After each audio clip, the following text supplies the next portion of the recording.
particularly a TVR, is that you allow them to warm up before you start giving them the beans. Now, this car I always let it run just for a few minutes before I drive it, and then where I live, which is very rural, I'm down some very small country lanes, but I'll get it nice and warm before we start it. And you'll also notice with this particular engine that it does sound so much better once the engine's warm. So when they're cold, and despite this one having a rebuild, they always sound a little bit kind of tappety, like an old Perkins diesel. So don't be put off necessarily by that if you go and look at one of these AJP engines. They do sound so much better when they're warmed up. So we're going to go down these lanes, we're going to head up into the hills, and we're going to show you some of the things this car can do. Right, so we're deep into the hills now. We're in an unrestricted speed limit, which is the natural habitat for this sort of car. There is some wildlife around here, so you can't go too crazy. But this is really the sort of road that this car was designed for. Just the power you've got in every sort of gear in this car is unbelievable. And what we have with this gearbox is this wonderful, snappy gearbox that just feels so nice and so tactile, like nothing you get on a modern car. Really is lovely to change. It just begs you to want to change gear. So we're going a bit further up this road, clear all of the sheep that have a right to roam free down here, and then we can really show some acceleration.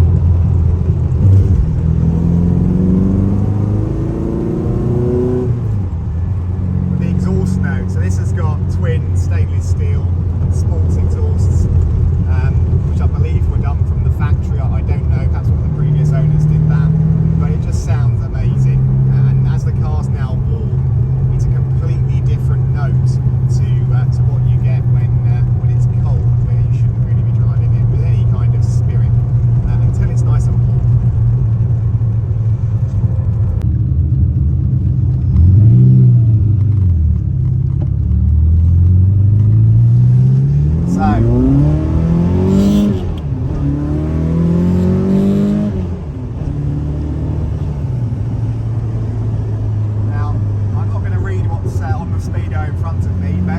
Certainly not put that on a YouTube channel, but this car is incredibly fast, as you can see from that. But it's just the way it delivers the power that is just so mesmerising. And I talk a lot about Teslas and electric cars, and do you know what? Out of that junction there, the Tesla or the Taycan, it would have kicked my arse in this car. It would absolutely accelerate, and the person driving it no doubt would feel really pleased with themselves. But one thing I'll tell you is they won't have had the fun that I've just had pulling out of that junction. And that for me is what this car is all about. So I'm now in fifth, and the power, it doesn't really matter what gear I'm in. I can be in fifth down at sort of 30 miles an hour and the car just wants to go. And this car will rev all the way to 8,000 RPM. Now, I don't do that, to be perfectly honest, because it just scares the life out of me in doing that. But certainly you get to 7,000 or 6,000 once the engine's warm, and the car is just flying. It kind of buries you back in your seat, and that's why you have a TVR. That's the experience that you get with a TVR, which is like nothing else. Now, obviously on the smaller roads, in the villages now, it's a little bit more challenging to drive in a 30 limit because the car wants to do more than that. But one of the things I've always found with this car is you don't really have any sensation of how fast you're driving. So I can be on the motorway and I can be cruising very happily at the legal limit on the motorway, and it just feels like you're pottering around town, because of course that's a fraction of what this car can do. Now, this car is rated, I believe 0 to 60 on this is about 3.8 seconds, and then top speed, I mean, who knows what the top speed is, probably 180 miles an hour. I of course have never gone anywhere near that in this car, but you just know it could do it, and you also know that in doing that sort of speed, it wouldn't feel like it, you wouldn't feel unsafe. So there's a lot of people on the internet who will talk about TVR Cerbera and they spin out and they're lethal in the wet. Now, I can comment on one of those points, and that is the safety of the handling. And when I've driven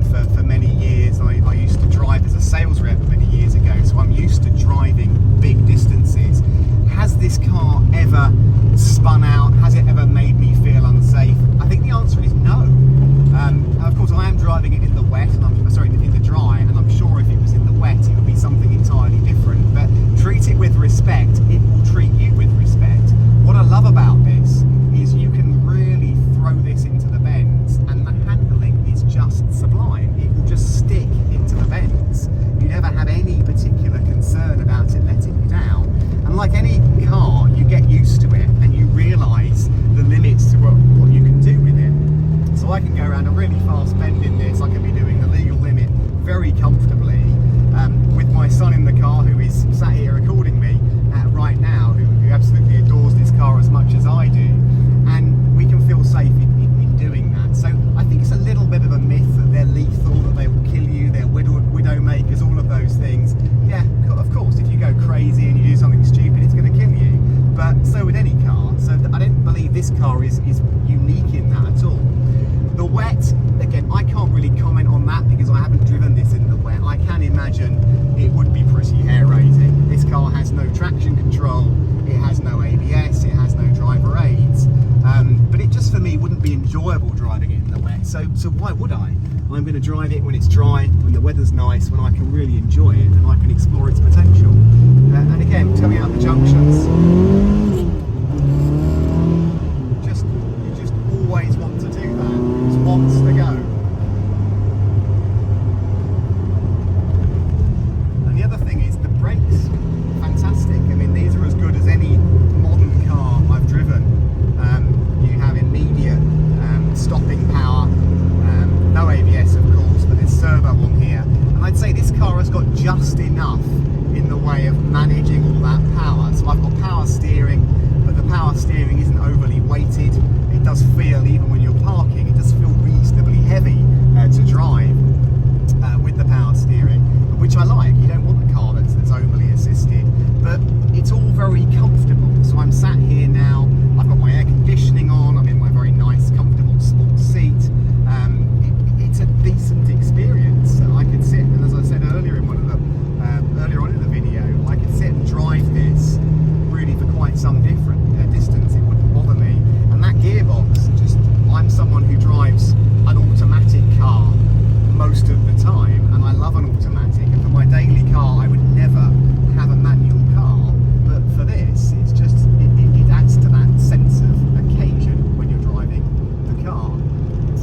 And the other thing with it is the steering is really quick. You can see the car just moving around there as I flick the steering, and that's part of the control that you have. And you've got something like, I believe, 2.5 turns lock to lock, so it's pretty nippy. So if you do get any tail spin or any flicking at the back end, you can quickly bring it back into line.